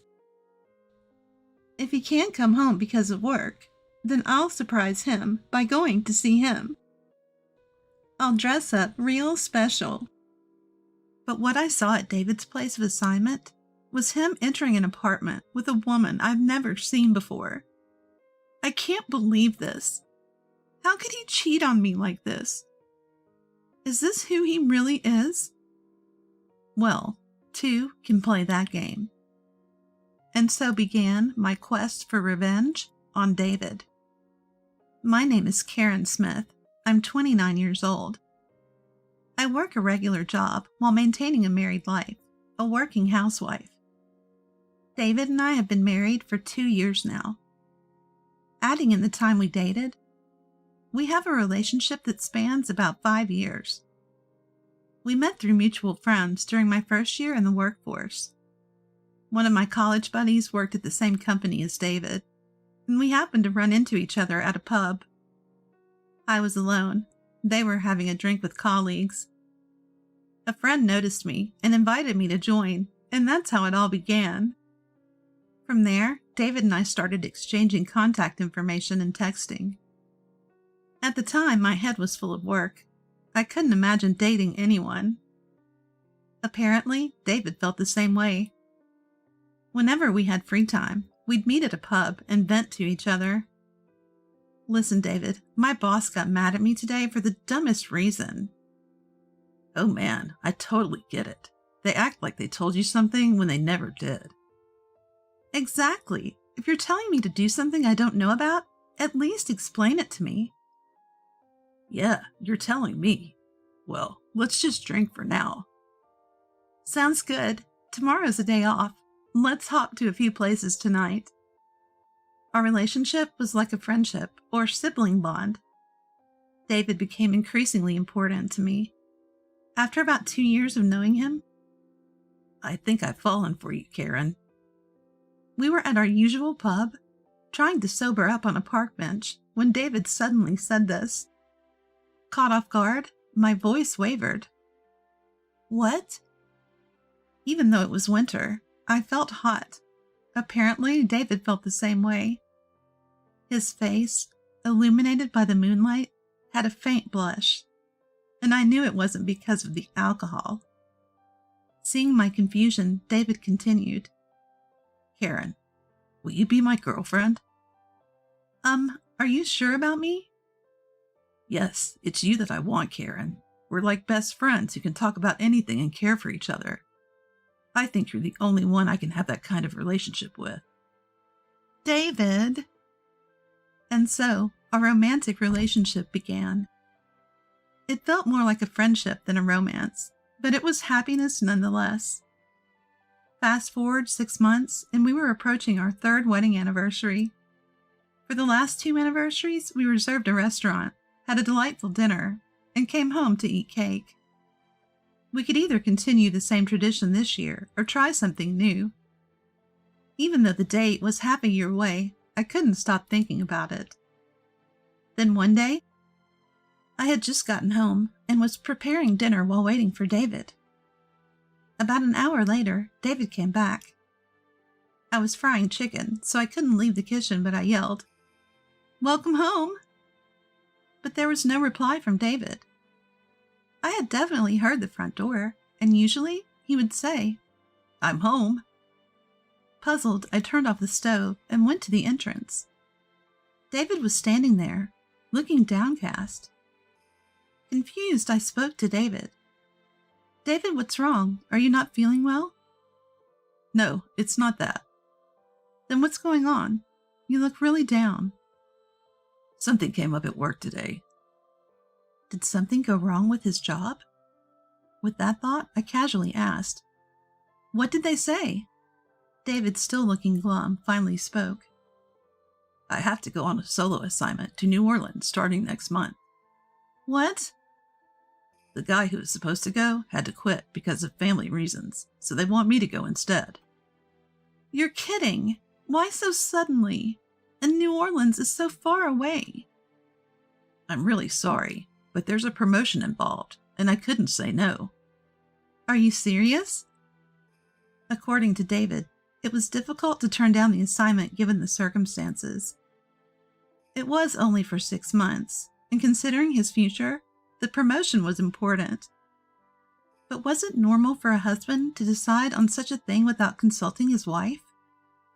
Despite several attempts to discuss it with David, the result remained the same. I also had my job, so I couldn't go with David to New Orleans. I reluctantly agreed to live separately for 6 months. Let's celebrate our wedding anniversary when I come back. With that promise, David's life on assignment began. 2 months later. At first, it was lonely without him, but I gradually got used to life alone. Our daily routine became evening phone calls to share updates about our day. That evening, as usual, I dialed his number at 9 p.m., but for some reason, David didn't answer. He usually picks up within a few rings. A wave of anxiety hit me. I texted him but got no reply. Getting worried, I kept calling him over and over. Finally, on the 6th or so try, David answered. Karen, what's up? What do you mean, what's up? I was worried. Sorry, I was working late. Working late? I thought your company doesn't do overtime. Huh? Oh, well, I've gotten used to things, so I'm choosing to stay late. Don't want my performance to slip. I see. Must be tough. So I hate to say it, but I may not be able to call as often. I want to hit the hay as soon as I get home. How could he say that out of the blue? Or is it that I'm the only one feeling lonely? Knowing David was busy, I opened up about how I felt. I get that you're busy, David, but I want to talk. Even if it's just for a few minutes a day. That's easier said than done. Please, I'll manage when you really can't. Fine. I'm tired now, so I'm hanging up. Bye. What? Wait, David! He cut the call before I could finish. The sound of the call ending left me with an empty feeling. What's gotten into David? We promised to talk daily before his assignment started. And his recent behavior was distant. Is talking to me that much of a burden? I started to feel it was my fault for his lackluster response. It was already hard not being able to see him, and now we couldn't even talk? The loneliness was piling up. Time flew, and it had been 5 months since David left for New Orleans. Our wedding anniversary was fast approaching, but the state of our relationship was far from marital. We barely texted, let alone talked on the phone. Even if I responded quickly, David would take days to reply. I just want to hear your voice over the phone, even if it's brief. Despite my plea, he stubbornly insisted he was too busy. The mood wasn't right for discussing our anniversary, and our conversations became increasingly superficial. Our anniversary was just 3 days away. I subtly texted David, "Can you come home this weekend?" If he remembered our anniversary, he would surely come home. Even though we could celebrate once his work assignment was done, I just couldn't help but want to see him now. Then a call from David came through. It had been a while since he initiated contact, so I answered, filled with anticipation. "Hey, David. About the text I sent." Sorry, can't do it. "What?" I've told you, I'm swamped with work. Can't make it home. "You're kidding." That's the way it is. And just like that, David hung up. Such a brief conversation after so long. Only a few seconds? David sounded rushed over the phone, giving me the impression he was swamped with work. I felt down that David couldn't come home, but then it struck me. That's it. Why don't I go to him? Make it a surprise. If David's too busy to come home, I should go to him. How did I not think of this simple solution before? Decision made. I was all set to surprise David over the weekend. Fast forward to our anniversary day. I was on a flight to New Orleans where David was on assignment. It was Saturday, and David was likely working.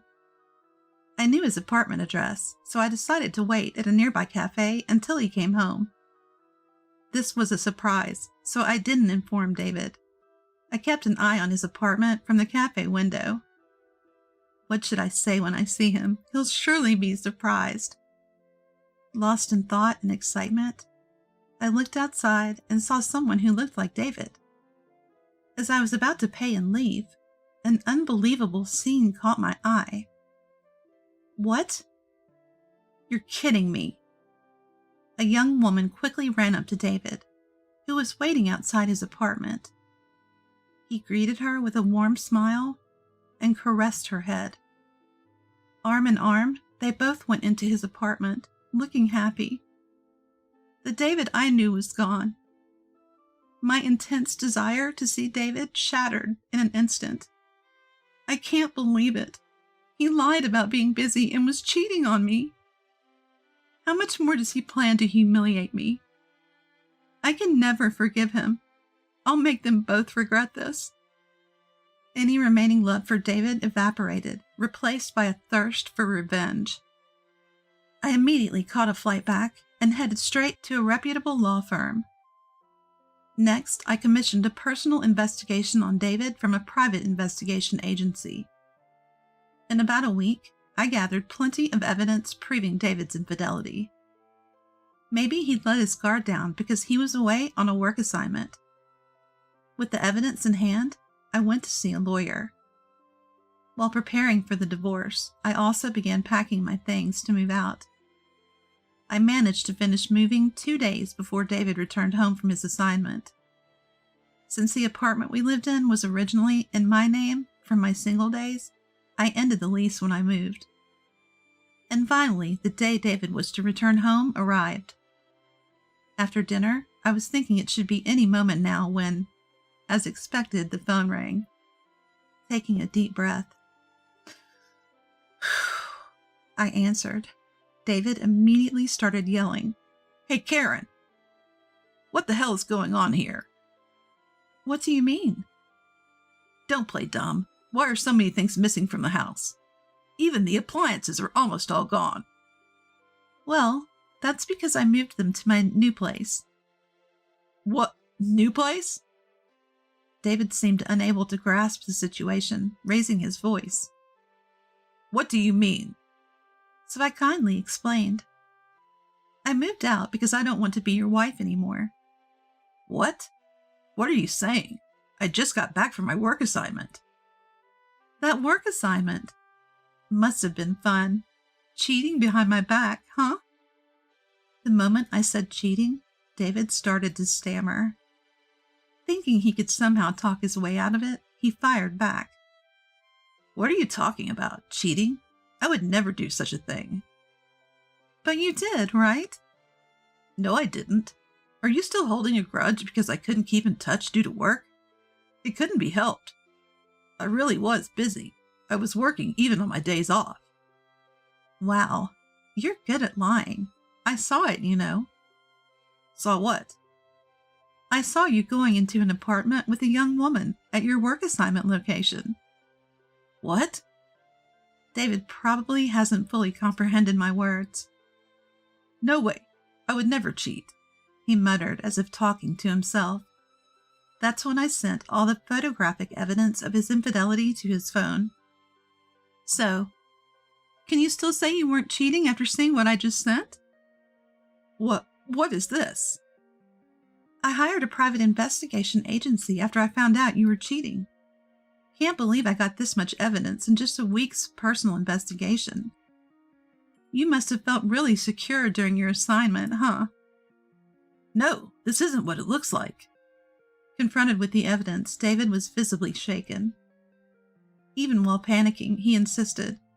It's not cheating. She's just a junior colleague. But of course, all his claims were nothing but lies. The private investigator's photos made it pretty clear. There were shots of them kissing in public and walking arm in arm like a couple. So there's no way out for David now. The more he tries to explain, the more credible the evidence becomes. It seems like David doesn't realize he's digging his own grave. I was just helping out a junior colleague. She's like a sister to me. I only love Karen. His ridiculous excuses make me more disappointed than angry. I had enough and said point blank, "Stop it, David. It's pretty obvious you're cheating." No, you've got it all wrong. She's just a colleague. So, you kiss and cuddle with just colleagues? Wow, that's creepy. No, it's a misunderstanding. Let's meet up and talk it over, you'll see. I finally reached my breaking point. Shut up! What? Karen, what did you just say? I said shut up, you awful man. At the sound of my shouting, David was at a loss for words. Furious, I yelled at him through the phone. You think your pathetic excuses will fly? Who'd believe a cheater like you? I'm done trusting you, David. Count me out. Wait, Karen. Let's at least talk. No more talking, got it? I'll make sure you and your affair partner pay every dime in the divorce settlement. And I'm telling both our families and your workplace, prepare for your life to be over. I hung up without waiting for David's reply. Deleted his contact information, cutting him off completely. After that, I divorced David. I took legal action, demanding a lump sum payment for damages in the divorce trial. Apparently, David emptied nearly his entire savings, and his affair partner went into debt to pay. This led to a big fight between them, and they broke up. Or rather, David got dumped. After the divorce was finalized, I reported everything to both families and their employer. Since the affair partner was a junior colleague from David's remote workplace, they both got fired. His finances drained, relationship ruined, and now jobless. David's chances of recovery seem slim. He sought financial aid from his family, but they disowned him upon learning about his cheating. It's pitiful, really. But not like he deserves any sympathy. As for me, I've moved on, living a fulfilling life in a new home. My job is going as well as ever, and I spend my free weekends engrossed in my newfound hobby of crafting. Being alone doesn't feel lonely anymore. I plan to use my time joyfully, living life for myself. After coming home from a week-long honeymoon, we heard strange noises coming from inside the house. We were worried that it might be a burglar. Do you hear that? Someone might be in the house. Should we call the police? My husband, unfazed, said, "It's fine," and walked inside. I followed him in a hurry and found mother-in-law and sister-in-law inside. Relieved it wasn't a burglar, I still couldn't understand why they were in our house. Apparently, they had taken the keys from my husband to look after the house while we were gone. We thought they would leave once we returned, but they showed no signs of doing so. It's getting dark. Time for you to go. Oh, can't we stay a bit longer? Not only they did not leave, but they also took over the living room and started using our bathroom. I thought they would surely leave the next day, but even when I came back from work, they were still there. I couldn't take it anymore. I asked my husband to make them leave. He replied, "We're all living here now. If you don't like it, you can leave." "All right," I said. Packed a suitcase with essentials and left the house. My name is Adeline, and I am 29 years old, magazine editor. I met my now husband Dave 3 years ago through a friend. With little dating experience, I was drawn to Dave, who was decisive and took the lead. He confessed his feelings, and after dating for 3 years, we got married.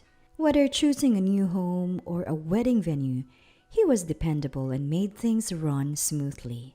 Life was good with him, but I'd been stressed with mother-in-law and sister-in-law. Dave's father passed away 10 years ago, so it's just mother-in-law and sister-in-law who is 27. We kept our distance before the wedding, but now they become more intrusive. Mother-in-law calls almost every day asking us to increase her monthly allowance. "Even $200 would be fine," she pleads.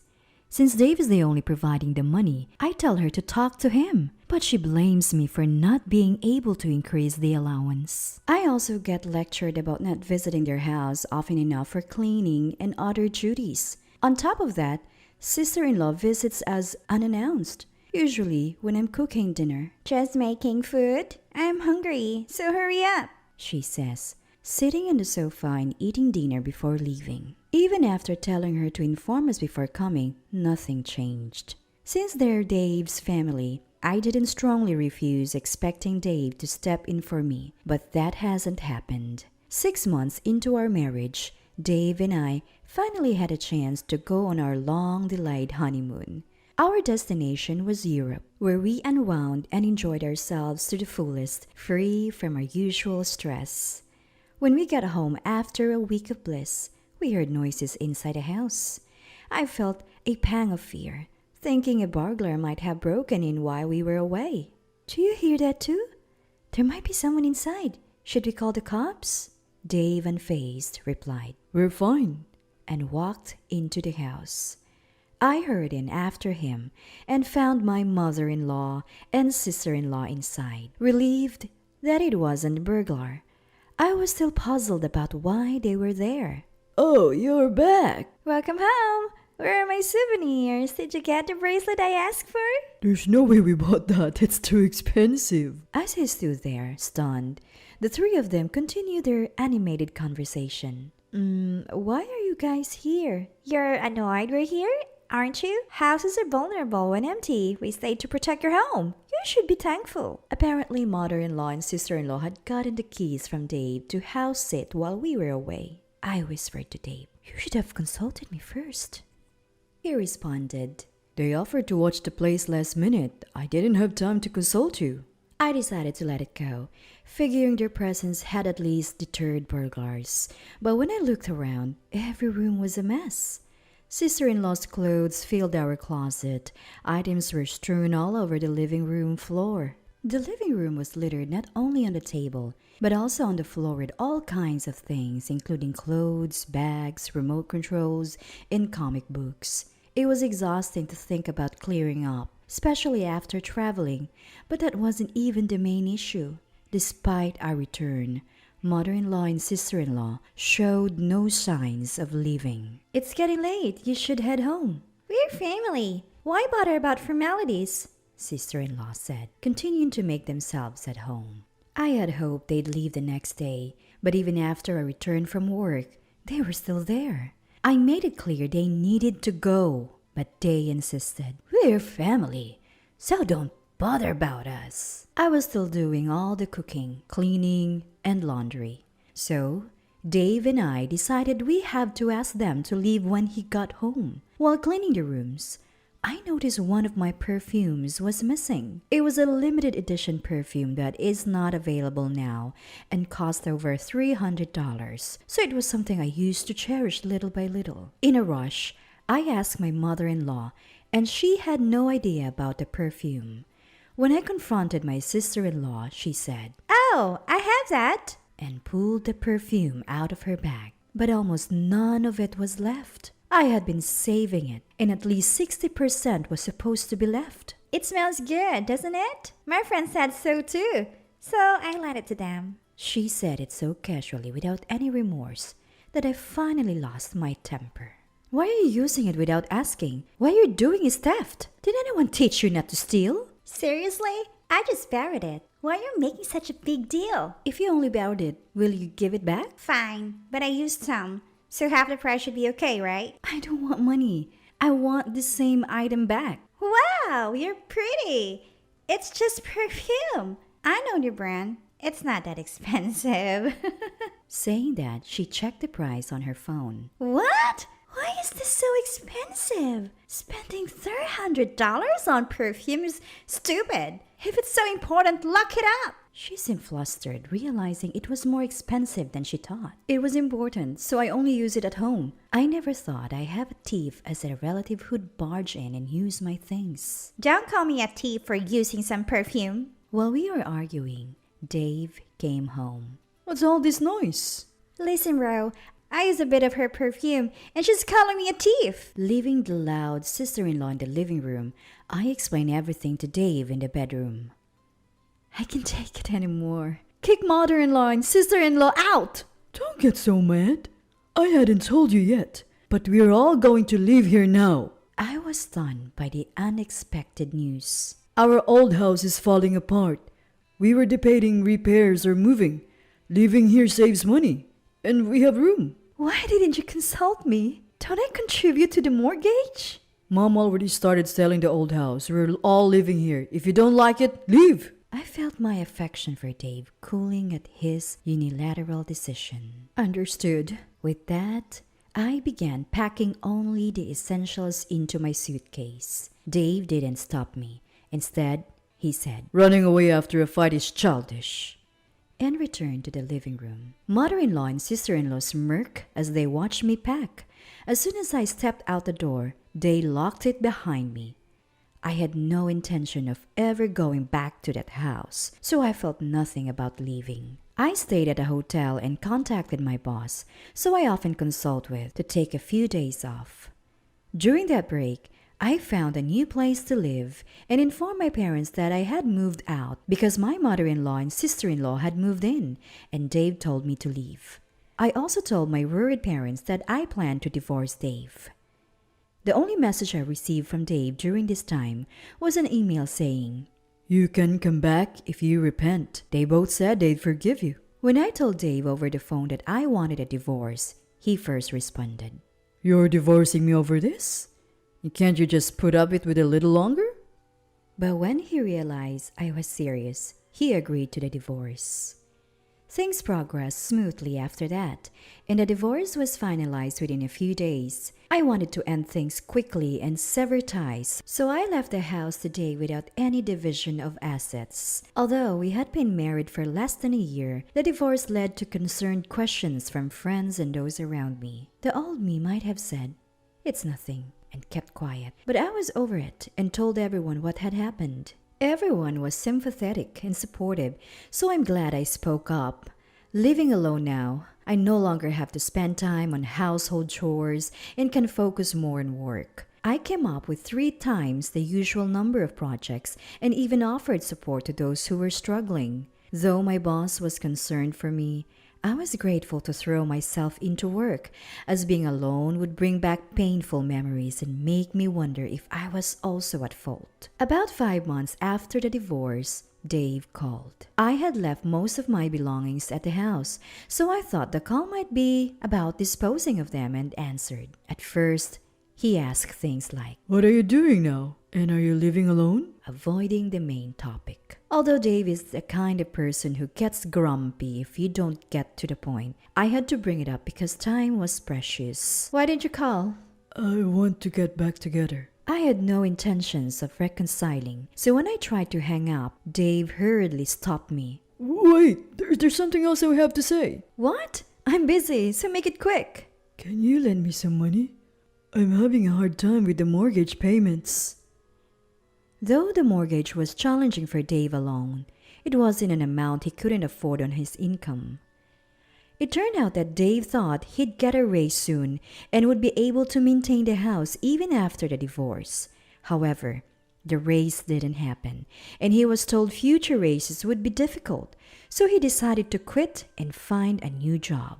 He thought he'd easily find a job with better conditions, but could only find places offering less pay than his previous job. I can't lend you any money. Please don't call me again. You're still single, right? No one's going to marry an older woman with a divorce history, so you're better off getting back together with me. Feeling demeaned by his comment, I responded, No, thank you. and I hung up the phone.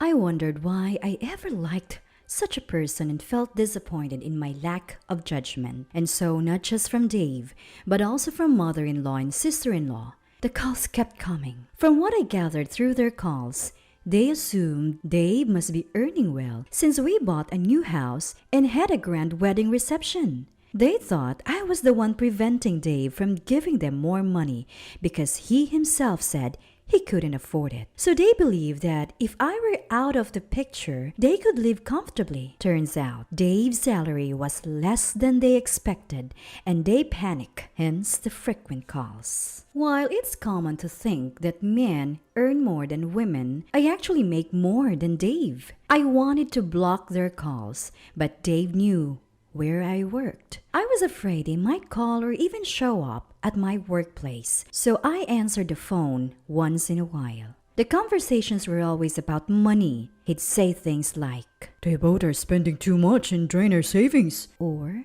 They both started part-time jobs, but they're still not making ends meet. I thought if I told them I was also broke, the calls would stop. So one day, as usual, they said, We need money for upcoming bills. I responded, Actually, I'm leaving my current job. I'm pretty much depleted my savings. I need money more than you do. If you don't believe me, ask my coworkers. After hearing this, Dave said, I see. and hung up. As planned, the calls from the 3 of them stopped. When I talked about this with a mutual friend, he told me Dave's situation was worse than I'd heard. Turns out, the salary at Dave's new job is less than his previous one, and most of it goes to the mortgage. Not just that, sister-in-law had an affair with her manager and was fired when the manager's wife found out. At first, sister-in-law claimed she didn't know he was married, but it turned out she knew his wife was pregnant. The manager and his wife are divorcing, and it's now public knowledge that sister-in-law caused it. She hasn't found a new job and has lost friends. Dave is paying off loans and barely making ends meet. Mother-in-law keeps complaining that their friends have grandchildren, while her children are single and broke, leading to daily arguments. Our friend said, Dave thinks he's unattractive since the divorce, but he looks so run down and older than his age. There's no way he's getting any attention. Because I share the reasons for our divorce, this friend is the only person still speaking to Dave. He tells me everything because he has no one else to talk to. This is the friend who introduced me to Dave. I feel responsible for introducing you too, and besides, hearing about Dave's life is sort of entertaining, he said. He's also making sure Dave doesn't get near me again. As for me, I recently co-founded a web magazine company with some old friends from school. I left my job and used up most of my savings to start this company. Even though running a small business means I have to handle a lot of things on my own, it's exciting to continually take on new challenges. I used to be hesitant about diving into new things, but thanks to various experiences, I've gained the resilience to overcome hurdles. I've also started a relationship with someone I met through work. He's the kind of person who respects my feelings while taking the lead, and meeting him helped me realize that Dave wasn't a leading man, but simply self-centered. After my divorce, I thought for a few months that I couldn't possibly remarry or even date again. But now, I can think positively and want to cherish the happiness in this new chapter of my life. My mother passed away from an illness when I was in elementary school. Since then, my father had been raising me, but he started bringing a woman around. "Patricia, nice to meet you." She smiled as she said that, and I felt something in her that reminded me of my mother. She seemed much younger than my father, but she was kind to me, and when my father proposed remarriage, I accepted, right away. Now I would have a mother too. For my younger self, this was a joyous occasion. I still remember it, even 30 years later. Back then, I never thought things would turn out like this. My name is Patricia, a 40-year-old homemaker. I live with my husband and daughter. For about a year now, I've been visiting my father in the hospital where he's been admitted. Cancer was found in him, and by that time, it was too late for surgery. He's now in palliative care, but he's outliving the prognosis given by the doctors. When my family and I visit, he's delighted to see his granddaughter's face, and it lifts his spirits. Every time I see my father smile, I remember the past. My mother died, and 3 years later, my father remarried. Looking back, I realized that as a child who lost her mother, I often asked my father, "Can you come to open house? Can you make it to field day? When can we go out next?" Maybe he thought I needed a mother. Fortunately, my grandparents lived nearby, so they looked after me when my father was at work. But when they came to school events, I was laughed at by my friends, and I even told them not to come to school anymore. Everyone else had their mothers, but I was different. Now I should be grateful to my grandparents, but back then, as a child, I couldn't think that way. My father remarried a woman named Jessica, who was 10 years younger than him. She had a smile like my mother's, so I felt comforted by it. I couldn't quite call her mom, but I began to think of Jessica as my mother. Jessica loved me too. But 3 years later, after my brother was born, everything changed. It's natural for her to adore her own son. I might have forgiven that, but Jessica started to be harsh with me. "You're really not a cute child, are you?" After hearing that, something changed inside me. It became hard to be at home, but as a middle schooler, there was nothing I could do. I used to visit my grandparents, but Jessica's snide comments made it hard to go. I didn't want to worry my father or grandparents, so I couldn't even talk to them about it. I just endured. My brother clearly knew he was favored, and he joined Jessica in being mean to me. I left home as soon as I graduated from high school, finally escaping Jessica's snide remarks. More than 10 years later, my father said something surprising. Was it Jessica's fault that I left home, or did I really want to go to college? When I asked my father why he brought this up, he said he overheard Jessica talking to my brother. She had said that it would be a waste to pay for my college, so she made sure I didn't go. And she told me to move out and live on my own. And they were laughing about it, parent and child. My father had begun to notice that things might not be going well between Jessica and me, but he never thought that she and my brother had disliked me so much, and for so long. I told him everything honestly. How things were good at first, how she was kind, how it all changed after my brother was born, how I couldn't tell my father or grandparents, and how I never intended to tell my father, since my brother was important to him too. My father apologized to me. However, I'm already out of the house and no longer a child. There's no particular problem even if I'm estranged from my mother-in-law. And so, time passed. When I went to visit my father, I sometimes ran into Jessica and my brother. Something about Jessica seemed off. I overheard her whispering with my brother. How long will it last? How much inheritance is there? I couldn't believe they were talking about such things in the hospital. She seems to visit often, perhaps to appear devoted, but the other day she took all the snacks brought as gifts and left right away. Unbelievable. My father sighs at Jessica and my brother's behavior. He told me he wanted to leave me more inheritance and said he would consult a lawyer. I was surprised at first, but apparently since I left home, my father had been treated with disrespect. I wish he had told me sooner, but he didn't want to worry me, he said. Parents and children think alike, don't they? My father's smile as he said this was memorable.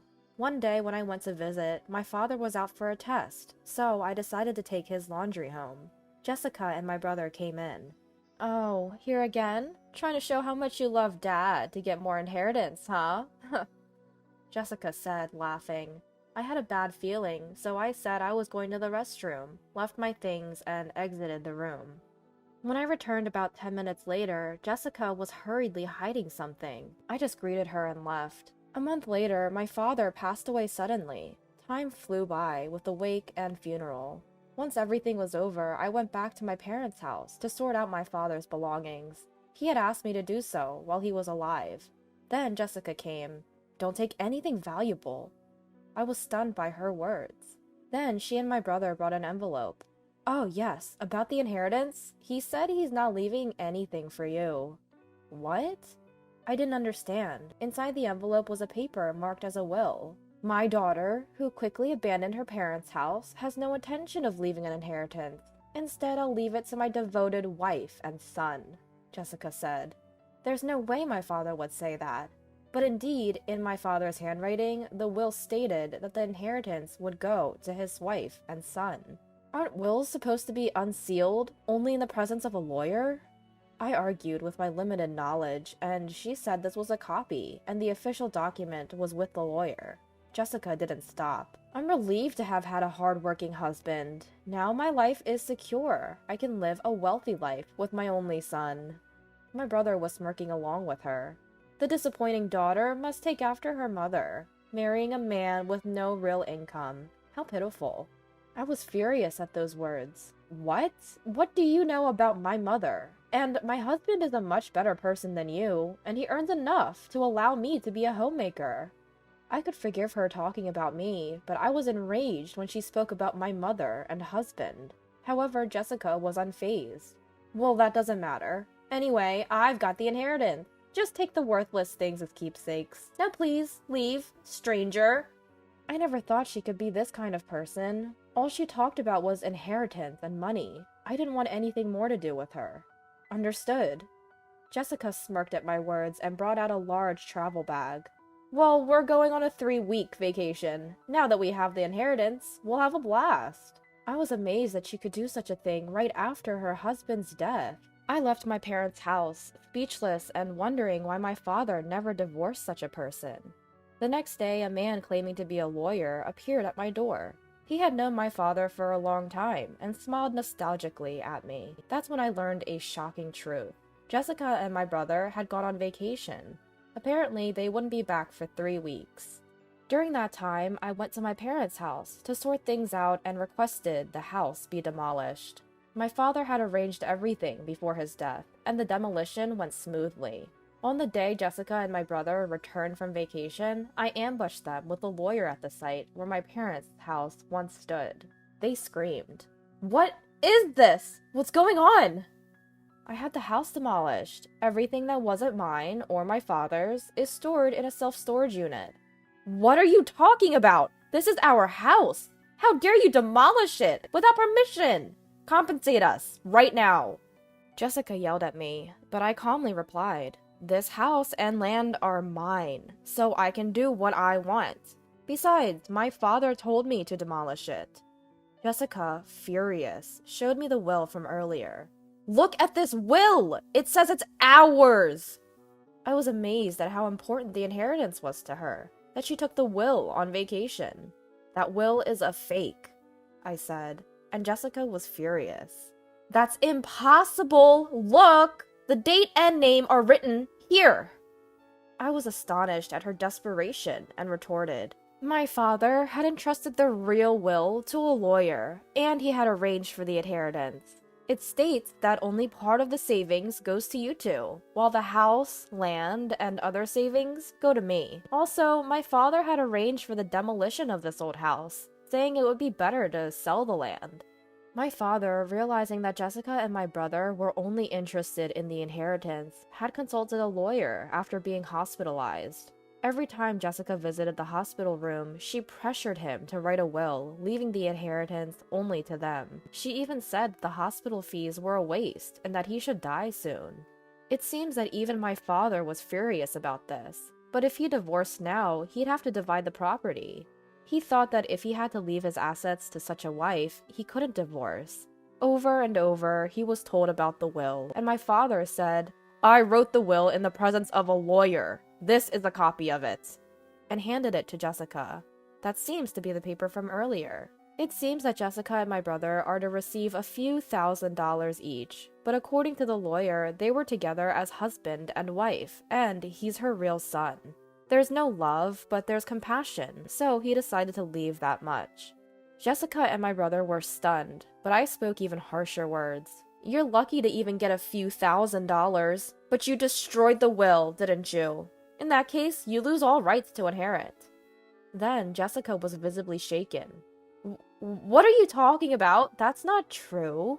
At that point, I played the voice recorder.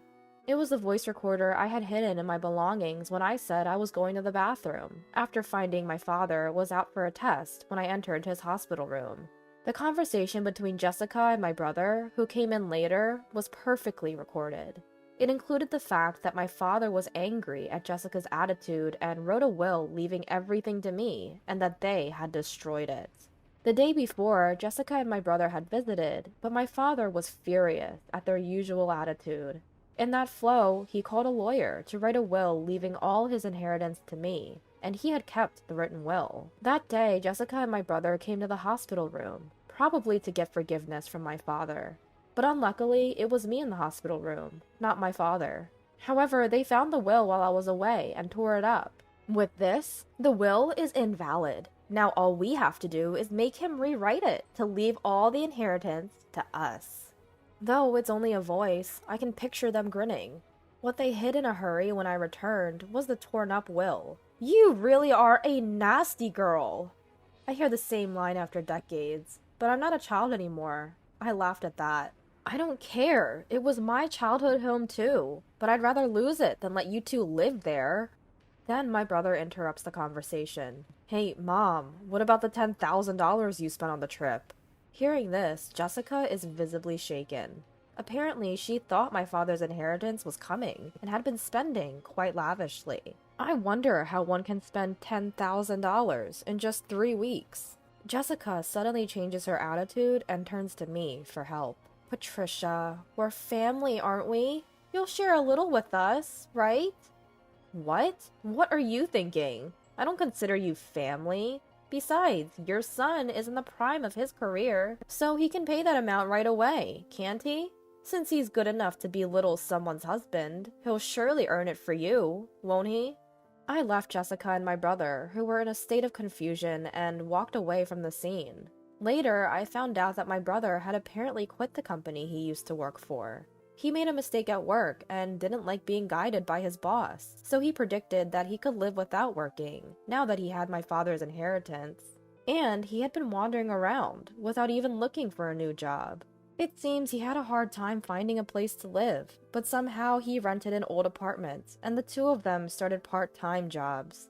I thought it was strange for someone in the prime of their career, almost 30, to be working a part-time job, but he probably couldn't find a new position. Jessica had always been a housewife, so she seems to be struggling with work, but this is the retribution for expecting my father's inheritance. The land where my father's house once stood is now being used as a parking lot, serving the residents. My father would surely be pleased. I'm truly glad I was able to protect my father's legacy. My name is Amelia and I'm 49. I've worked for many years as an office clerk at a local factory. Until recently, I live with my husband Theodore, my mother-in-law Harriet, and our only daughter Kyrie in my husband's family home. We were married for 28 years. It feels like such a long time to me, but just a few days ago, I put an end to that marriage. Yes, I got a divorce. It's what they call a late-life divorce. Some people were shocked, while others just said it was inevitable. My married life began when I met my husband at the age of 20. Back then, I just graduated from commercial high school in our town and started my job as an accounting clerk at the same factory where I still work. My father's friend introduced me to Theodore. "He's a young relative of ours. How about meeting him? He works at the city hall." My mom said, "A government job? That's a great opportunity for you. Please meet him." She was all for it. At our first meeting, Theodore seemed very earnest and a bit nervous. "Nice to meet you. I'm Theodore." He didn't talk much, maybe because he was nervous. "What do you do at the city hall? Any hobbies?" He answered all my questions politely. "I work at the citizens counter in the city hall. I love fishing, and I often go to the mountains with my friends during my days off." It felt like I was interviewing him. But I thought such an earnest guy would make a good family man. Eventually, Theodore was the one who asked me out. Throughout our dating period, he remained quiet, but slowly began sharing more about his love for fishing. I thought he was opening up to me bit by bit, and a year later, we got married. Since he was an only child, I moved into his family home after our wedding. I didn't know much about my mother-in-law as we didn't meet often during our courtship. I thought she might be as earnest as Theodore, but boy, was I wrong. She was a handful. The day I entered their house, she said to me directly, "Now that you're married, serve me and Theodore properly. Don't you dare talk back." Her sudden arrogance took me by surprise, but all I could reply was, I hope we get along well." My life changed drastically the next day. Woken up at 4 a.m., I cleaned the house and prepared breakfast in Theodore's lunchbox. I wasn't allowed to sit and eat. Harriet instructed me to eat standing in the kitchen, and of course, I was the one to clean up afterward. What surprised me more was Harriet helping Theodore get ready in the morning. She woke him up, brought him warm water to wash his face, and even laid out the clothes for him to wear. She'd smile contently when she saw him dressed in the clothes she chose, and he looked as if it was the most normal thing in the world. The last straw for me was seeing her put on his shoes for him as he left for work. I never thought I'd have to deal with such extremes, but my mother-in-law, with clear hostility, told me, "I'll take care of my son, you stay away." My husband seemed to expect his mother to be overly involved and never even thanked her. I wondered, don't you appreciate what your mom does? But more shockingly was her behavior. I realized our future wasn't going to be easy. Moreover, my husband barely paid attention to me. Sure, he had a demanding job, but on weekends, he always prioritized his hobbies. "How about we go shopping together once in a while?"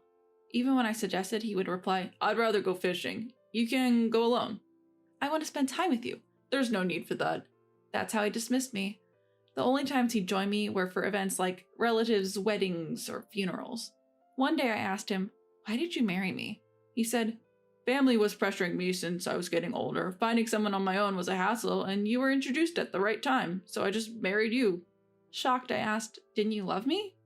"I neither loved nor disliked you." His words shattered me, and I broke down crying, and my troubles were far from over. My mother-in-law cherished her son, but was very harsh on me. "You're just not cut out to be a good wife." That was her go-to phrase. Once I came home late from work and quickly made dinner. She exclaimed, "Don't serve this half-baked meal to my son," and tossed it straight into the trash. Every meal had some issue, too salty or not salty enough. She'd only let me pack freshly made food in my husband's lunch. Any pre-made dishes, tossed out. She'd find faults in my cleaning or laundry too. She'd ask me to polish the entrance floor daily. After polishing, she'd step on it with muddy shoes and complain it was still dirty. When I did laundry, she'd comment, "This softener smells bad, rewash it," and have me redo it. But that wasn't the worst of it, because it fits only in the home. The real trouble was that she'd lied. It's hypocrisy. She'd tell our neighbors and relatives all sorts of made-up stories about me, how I neglected housework, mistreat her son, and bully her daily. She'd narrate these lies as if they were the truth, even shedding tears for effect. "My daughter-in-law is..." So everyone believed her. "You should be more considerate of your mother-in-law." "She did raise your husband, after all." How many times was I lectured by neighbors and relatives? I considered divorce, but then I got pregnant. Maybe once the baby's here, he'll change. Even if he doesn't care about me, he'll adore our child. Maybe the baby will bridge the gap between me and my mother-in-law. At least that's what I hoped, but I was wrong. Both of them wanted a boy.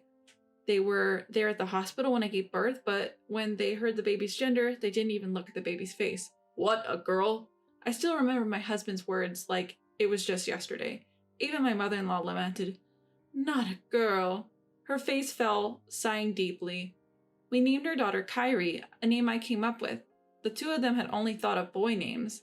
My husband had always dreamt of taking his son fishing, and my mother-in-law longed for a grandson who looked just like him, so they hardly paid any attention to our daughter. But I believed that over time they would come to adore her as feelings grew. While my husband did fulfill his responsibilities as a father by providing for Kyrie's education and attending important events, he did so out of social obligation, not genuine affection. He wasn't abusive, but their relationship lacked warmth. My mother-in-law was no different. As Kyrie grew older, she distanced herself from both of them. I often thought of divorcing him, but he did provide the basic necessities as a father. I felt that having a father figure might be beneficial if something happened in the future that I couldn't handle alone. And his income was higher than mine. Raising Kyrie would need money. With that in mind, I couldn't easily decide to divorce him. By the time Kyrie reached high school, she seemed to understand my predicament, saying, "You can divorce Dad. I can get a part-time job." But even if I divorced, my parents were gone, and going back to my brother's house would just be a burden. Every day, I juggled house chores, work, and taking care of Kyrie. But the year Kyrie became a working adult, an event put an end to our life's monotony. It all began with my mother-in-law's hospitalization. On a cold winter day, during her usual morning walk, she slipped on an icy path. Unable to move, a newspaper delivery person found her and called an ambulance. Both my husband and I took time off work and rushed to the hospital. The doctor informed us, "Given her age, her bones and muscles have weakened. Even if she recovers, she might not regain full mobility." To which my husband replied indifferently, "Oh, okay," adding, "Please tell my wife the rest," shirking responsibility. He didn't even visit her. Instead, he indulged in his favorite pastime, fishing. After work, I visited her daily, bringing laundry and attending to her needs. Yet she complained to the nurse, "My daughter-in-law is so inconsiderate." I was complaining to the nurse who was in charge. The nurses trying to comfort her said, "She visits every day. You're lucky to have such a caring daughter-in-law." But my mother-in-law continued, "She only pretends to be good. She's always been so cruel to me." Moreover, she blamed me for her son's absence, exclaiming, "It's because of the nonsense you filled his head with that he doesn't visit. What a horrid daughter-in-law." "That's how you insulted me?" I couldn't tell her the truth about his fishing, so I just mumbled, "He's been really busy." True to the doctor's predictions, her fracture healed slowly. There was an outbreak of a severe flu in the city, and even the hospital started showing signs of its spread. During this time, she contracted the flu and developed a high fever. Despite her condition, my husband remained indifferent. "I can't believe you," I exclaimed. "Your own mother is in a dangerous situation and you want to go fishing? Show some concern for her." But my husband replied, "I told you, I'm leaving it up to you." And he didn't change his mind about going fishing. I felt a deep disdain for him, and after all the love and care he received from his mother, how could he be so cold-hearted? Then an event occurred that made me lose all patience with him. One weekend morning, as he was preparing to go fishing again, I stopped him. "You're visiting your mother in the hospital today. She's always taking such good care of you. At least show her your face." I confronted him at the entrance, trying to prevent him from leaving, but with a look of deep annoyance, he said, "All those things she did for me, she did them on her own. I never asked for any of it." I was left speechless. I couldn't believe what he had just said. He glanced at my shocked expression and said, "My fishing buddies are waiting. I won't be back until the day after tomorrow." With that, he left. Our daughter, who had witnessed everything, said, "Dad's so heartless." She muttered this with clear disdain. That night, I received a call from the hospital saying that my mother-in-law was in critical condition. I rushed over immediately. She had been moved to the ICU and was wearing an oxygen mask.